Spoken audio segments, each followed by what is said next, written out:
Hello everyone, I welcome you all to my channel Revealing Concepts. In today's class, we are going to continue with the problem solving of the section using the section formula, and we will be also seeing the real life applications of the section formula. So our agenda for today, I would once again repeat, would be solving a problem using section formula and then seeing the real life applications of the section formula. So let's start with the question. Now the question says that if A and B are -2, -2 and 2, -4 respectively, meaning the first point A has the coordinates -2, -2 and the second point B has the coordinates 2, -4. The question says that you are supposed to find the coordinates of P.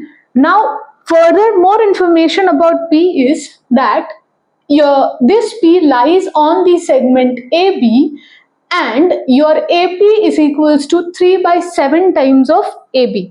So apart from the coordinates that are given to you of A and B, that is of the endpoints, there is an additional information that has been given to you, and the additional information that is given to you is that your AP is equal to 3/7 times of AB and this point P lies on the segment AB.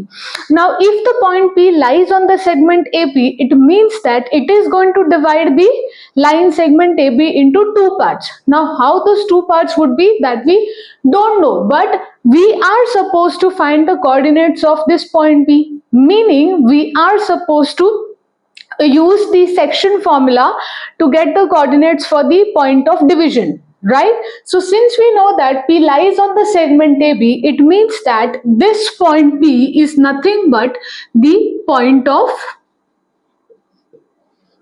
division. Now if P is the point of division, it means that in order to find the coordinates for the point P, we are supposed to use the section formula. Now if we are supposed to use the section formula, then we must know, or we should have, two data points with us. The first thing is we need to have the coordinates for the endpoints. And the second data that we need to have is the ratio of the divided parts. Now if we look at the given question, we can clearly see that we do have the coordinates for the endpoints. That is, we do have point A and point B के coordinates, that is -2, -2 and 2, -4. So the first set of data is there with us. But then what about the next one? Do we have ratio given to us of the divided parts? No. What do we know? We know that there's a point P which divides the line AB. But in what ratio it is dividing the line, that we don't know. So before finding the coordinates for point P, or before finding the point of division, which is our ultimate question, we are supposed to find the ratio of the divided parts. Now how are we going to do that? So again, I have told you, if there is no step further ahead, you need to look at the given question and you need to search for the additional information. So the additional information to you that is given to you in the question is that AP is equals to 3/7 of AB. Somewhere we are supposed to use this extra information in order to get the ratio of the divided parts. Once we get the ratio of the divided parts, or the ratio of the line segment, then we can use the section formula to calculate the coordinates for the point of division, that is for the point P. So let's start with the solution.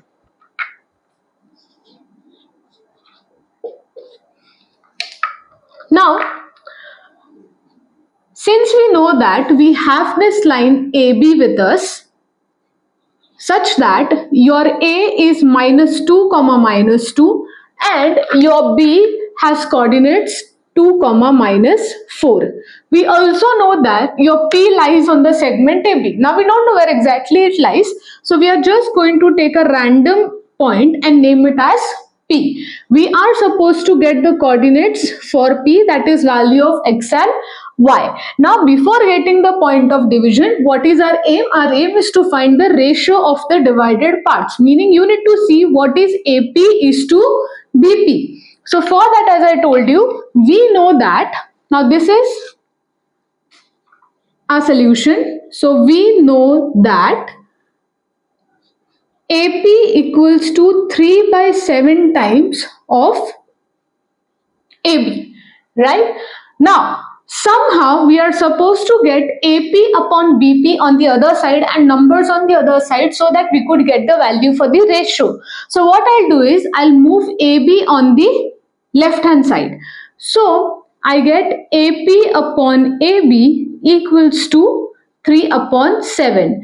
Now I want you all to closely look at the figure that is there and tell me how can you rewrite ABS in terms of AP and BP. So we can write AB as AP plus BP because AB together is made of these two small parts, right? So your AB is basically AP plus BP, right? So can I rewrite AB as AP plus PB. AP plus PB equals to 3 by 7. Now here if you see, first we had AB which was of no use to us. That is why we rewrote AB as AP plus BP. Now we just have two main terms here, AP and BP. Now somehow we need to do certain calculations, we need to do certain rearrangements over here and get the ratio AP upon PB. So for this I'll do the cross multiplication. So when I cross multiply, I get 7 times AP equals to, when I multiply 3 with both the terms, I get 3 times AP plus 3 times PB. Now, here if you see, these two are the like terms, so I'm going to move this term on the left hand side. So I get 7 AP minus 3 AP equals to 3 PB. 7 AP minus 3 AP, so 4 APs are left, that is equal to 3 BP. Our aim is to find AP upon BP because that would give you the ratio ka value. So that is why I would shift BP over here and I would shift 4 on the other side. So AP upon PB would be equal to 3 upon 4. This implies that the line AB gets divided in the ratio 3:4. So the line gets divided into the ratio 3:4. With this, we are done with part 1 of the question, that is finding the ratio of the divided parts. Now we have the ratio, we have the points with us. Now directly we are going to use the section formula. Therefore, we can say by section formula P xy equals to, again, since you are writing the first term as your x coordinate, therefore it would have all the xi's, that is x1 and x2. So you're going to write mx2 plus nx1 upon m plus n, and here you would have my2 plus ny1 upon m plus n. Right? Now, do you have the values for m and n? Yes. 3:4, this is your m, this is your n. And similarly, you have your x1, y1, x2, y2. So, here if you see, this is your x1, this is your x1, this is your y1, this is your x2, and this is your y2. Right? So, I would be substituting m as 3 multiplied by what is x2, x2 is 2, plus your n as 4 multiplied by your x1 is minus 2 upon 3 plus 4. Again 3 multiplied by, because your m is 3, your y2 over there if you see is minus 4, plus your n ka value is, if you see, it's 4 multiplied by your y1 is minus 2, the whole upon 3 plus 4.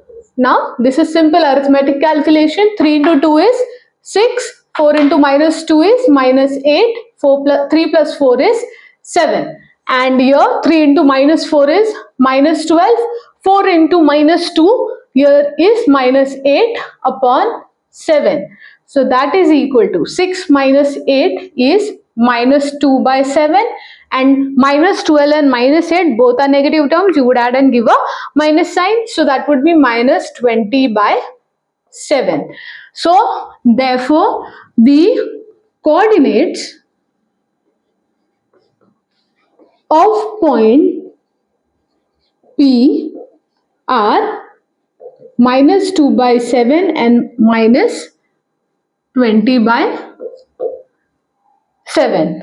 So with this we come to the end of this particular problem, wherein we were being asked to find the coordinates for the point P which divided the line segment such that this relation was true. Now using this relation we calculated the values for M and N and then used the section formula to get the coordinates for the point P, which was the point of division. So students, now that you're thorough with the concept of section formula, let me come to the real life application of this formula. Now apart from using this formula in the in math, it is also used in physics. Now where it is used? Now in physics there is a concept called as center of mass.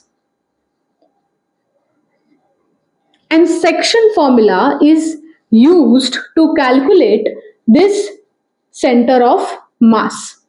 Now how exactly is section formula used to calculate center of mass, and what in the first place is center of mass? Let me explain that to you.